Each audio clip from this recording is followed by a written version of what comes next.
नमस्कार दोस्तों, मेरा नाम है अर्पित और आज के इस वीडियो में मैं आपको 8 हैंड राइटिंग की इम्प्रूवमेंट की टिप्स बताने वाला हूं। तो आप देखते रहिएगा इस वीडियो को और इस वीडियो में मैं आपको डिटेल में एक एक टिप्स को बताऊंगा और डेफिनेटली जब आप इस पूरे वीडियो को देख लेंगे तो आप अपनी राइटिंग में इम्प्रूवमेंट कर पाएंगे। तो अक्सर जब भी आप एग्ज़ाम देने जाते हैं तो वहाँ पर आपसे बोला जाता है कि आप एक अच्छी हैंड राइटिंग में लिखना। अब देखिए, अच्छी हैंड राइटिंग का मतलब ये होता है कि आप ऐसे वर्ड्स लिखें जो कि एग्जामिनर पढ़ते वक्त समझ पाए। अगर आप ऐसे वर्ड्स लिखने में कामयाब होते हैं तो डेफिनेटली उस राइटिंग को हम अच्छी हैंड राइटिंग बोलेंगे। अब अच्छी हैंड राइटिंग में भी दो तीन कैटेगरी हो सकती है। पहला तो हो सकता है एकदम मोती जैसे अक्षर, तो वो तो वेल एंड गुड है ही। सेकेंड हो सकती है ऐसी हैंड राइटिंग जिसमें वर्ड तो आड़े टेढ़े हैं लेकिन फिर भी प्रॉपर उसमें स्पेसिंग है, जिसके कारण क्या है, एग्जामिनर आराम से उसको पढ़ पा रहा है। और थर्ड एक ऐसी हैंड राइटिंग हो सकती है जिसमें मोती जैसे अक्षर है लेकिन बहुत पास पास लिखे हुए हैं। तो उसमें क्या होगा, जो एग्जामिनर कॉपी चेक करेगा उसको थोड़ा सा हिचकिचाहट होगी उसको चेक करने में, क्योंकि वर्ड्स पढ़ने में उसको दिक्कत आएगी। तो आपको क्या करना है, एग्जाम में ऐसे वर्ड्स लिखने हैं जिसको पढ़ने में आसानी हो, तो आपका काम वहाँ से हो जाएगा। तो आइए अब मैं आपके साथ शेयर कर देता हूँ 8 ऐसे टिप्स जिससे आप डेफिनेटली अपनी हैंड राइटिंग में इम्प्रूवमेंट कर पाएंगे। तो फर्स्ट टिप है यूज़ अ नाइस पेन। तो देखिए, ये तो बहुत ज़्यादा इंपॉर्टेंट चीज़ है कि आप एक अच्छा पेन वहाँ पर यूज़ करें, क्योंकि जब आप एक सस्ता सा पेन यूज़ करते हैं ना तो वहाँ पर क्या होता है, या तो एक्स्ट्रा प्रेशर अप्लाई हो जाता है या फिर बहुत कम प्रेशर अप्लाई होता है, जिससे क्या होता है कि या तो हैंड राइटिंग बहुत ज़्यादा लाइट आएगी या बहुत ही ज़्यादा डार्क आ जाएगी। और इस तरह के सस्ते पेन से क्या होता है, कहीं कहीं आपके डॉट्स भी लग जाते हैं। तो वो जब डॉट्स लगते हैं तो वो आपकी पूरी कॉपी की नीटनेस को ख़त्म कर देते हैं। तो आपको क्या कोशिश करनी है, एक अच्छी क्वालिटी का आपको पेन यूज़ करना है। तो उससे क्या होगा, आप कम प्रेशर में भी एक अच्छी राइटिंग लिख पाएंगे। नीटनेस जब रहेगी ना आपके राइटिंग में तो डेफिनेटली वो एक अच्छी राइटिंग लगने वाली है। सेकेंड पॉइंट है मेंटेन अ रिलैक्स्ड ग्रिप। मतलब जब आप पेन की ग्रिप रखें तो आपको एकदम रिलैक्स रखनी है, क्योंकि अगर आप सपोज इससे लिख रहे हैं और आप बहुत ही ज़्यादा टाइट करके इसको लिखेंगे ना तो क्या होगा, थोड़ी देर बाद आपकी जो हाथ की मसल्स है वो दुखने लग जाएगी।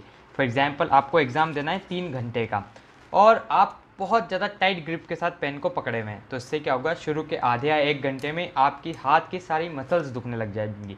और उसके बाद क्या होगा, जो आगे के 2 घंटे होंगे उसमें आपकी इतनी घटिया हैंड राइटिंग आएगी ना जो एग्जामिनर समझ नहीं पाएगा। तो आपको क्या करना है, एक रिलैक्स ग्रिप रखनी है और रिलैक्स ग्रिप रखेंगे तो आप आराम से 3 घंटे लिख पाएंगे। भले ही उसके बाद थोड़ा सा दर्द चालू होगा, क्योंकि देखो हम भी नॉर्मल ह्यूमन बींग्स ही हैं।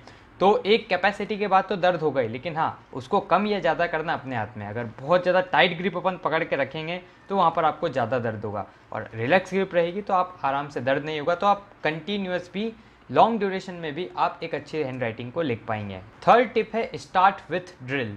तो स्टार्ट विथ ड्रिल का मतलब ये है कि आप जब भी एग्ज़ाम लिखने जाएं तो कोशिश करें कि एक बार आप एक पेन तो चला ही लें।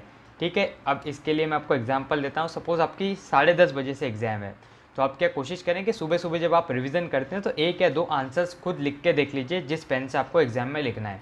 तो इससे क्या होगा, एक बार आपका हाथ चलना स्टार्ट हो जाएगा, और जैसे आपका हाथ एक बार चलना स्टार्ट होता है उसके बाद तो आप आराम से अच्छी हैंड राइटिंग में लिख पाएंगे। लेकिन ज़रूरी है कि एक बार आप अपने हाथ के फ्लो को वहाँ पर मेंटेन कर लें।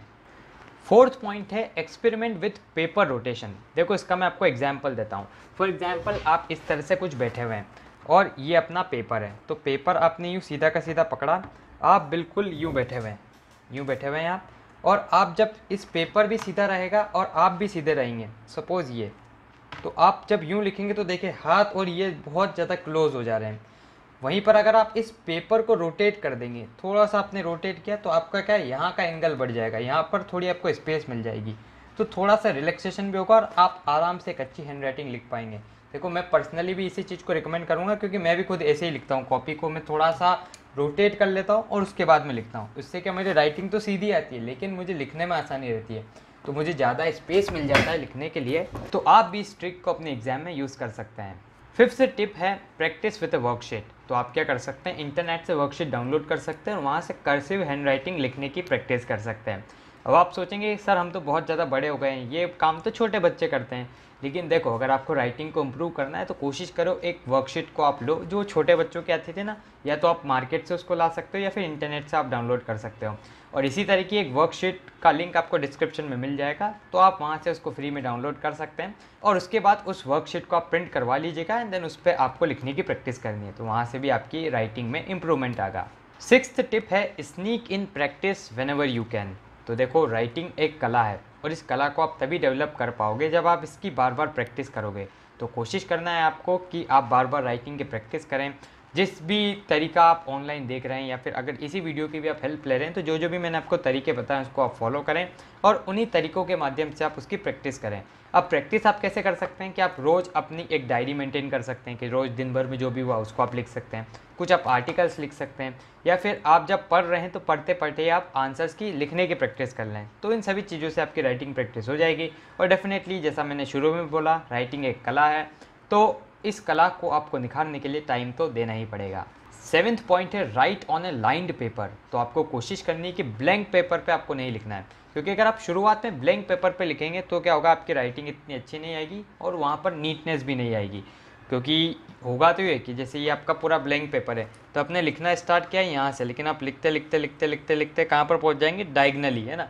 बहुत बार होता है, मेरे साथ तो हुआ है, आपके साथ भी हुआ हो तो ज़रूर से कमेंट बॉक्स में बताइएगा कि हम डायगनली लिखना स्टार्ट कर देते हैं और लास्ट में जब हम देखते हैं पेज को, अरे ये क्या किया मैंने, है ना। तो क्या करना है, आपको एक लाइन वाली कॉपी लेनी है और उसके बाद उस लाइन के अंदर आपको लिखने की कोशिश करनी है। बहुत सी बार हम क्या करते हैं, लाइन के बाहर लिखते हैं, तो ऐसा भी नहीं करना है। लाइन इसीलिए दी गई है ताकि आप उस लाइन को फॉलो करें और उसी के ऊपर आप अपनी राइटिंग को लिखें। 8th तो लास्ट टिप है एम्ब्रेस योर पर्सनल स्टाइल। अब देखो, ऐसा नहीं कि इस वीडियो में मैं आपको कोई अलग स्टाइल बता रहा हूँ तो आप उसको कॉपी करने लग जाएं। जो भी आपके नेचुरल कर्व्स चलते हैं लेटर्स के, आपको उन्हीं कर्व्स को मेंटेन करना है। लेकिन क्या अपने को कोशिश करना है और ज़्यादा नीटनेस लाने के लिए कि आप वर्ड्स के बीच में स्पेसिंग ज़्यादा दीजिए। फॉर एग्जांपल, अपन पहला वर्ड लिख रहे हैं यहाँ पर ए, तो अगला वर्ड आप लिखिए थोड़ा सा स्पेस देकर, क्योंकि बहुत सी बार मैंने बहुत से बच्चों की कॉपी देखी है, उसमें क्या होता है कि प्रॉपर स्पेसिंग नहीं होती। भले अक्षर मोती जैसे हों, लेकिन अगर वहाँ पर प्रॉपर स्पेसिंग नहीं रहेगी तो वहाँ पर आपके मार्क्स कटने वाले हैं या फिर एग्जामिनर इतने इंटरेस्ट से उस कॉपी को चेक नहीं करेगा और साथ ही वो इतनी अच्छी दिखेगी भी नहीं। तो इसलिए आपको क्या कोशिश करनी है, प्रॉपर स्पेसिंग आपको वहाँ पर देनी है। जैसे अगर मैं एक चीज़ आपको लिख के बताता हूँ तो आपको इससे क्लियर हो जाएगा। देखो, अब ये 2 चीज़ अपने यहाँ पर लिखी है और ऊपर मैंने अपना ही नाम लिखा है, इसमें प्रॉपर स्पेसिंग है, और नीचे भी मेरा ही नाम है लेकिन उसमें प्रॉपर स्पेसिंग नहीं है।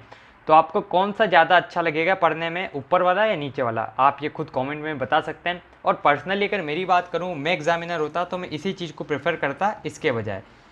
ये तो सोचो कि ये एक वर्ड है, अगर ये बहुत सारे वर्ड्स होते हैं तो ये जो नीचे वाला जो आपने पास पास लिखा कितना गंदा लगता। लिखा एक ही पर्सन ने, राइटिंग भी एक ही है, लेकिन क्या हुआ, सिर्फ वर्ड्स की स्पेसिंग के कारण वहाँ पर ऊपर नीचे आपका मामला हो गया है। तो इसलिए आपको क्या कोशिश करनी है कि प्रॉपर स्पेसिंग भी रखनी है वर्ड्स में। तो उम्मीद है कि आपको ये वीडियो पसंद आया होगा। अगर आपके कोई भी डाउट्स हो तो आप कमेंट बॉक्स में लिख दीजिएगा। दोस्तों, आप हमारे चैनल को भी सब्सक्राइब कर दीजिएगा, क्योंकि उससे हमें और भी ज़्यादा मोटिवेशन मिलता है आपके लिए वीडियोस बनाने के लिए। सब्सक्राइब बटन के पास बने एक बेल आइकन को भी आप दबा दीजिएगा ताकि हमारे चैनल के लेटेस्ट नोटिफिकेशन आपसे मिस ना हो। तो दोस्तों, धन्यवाद। जय हिंद, जय भारत।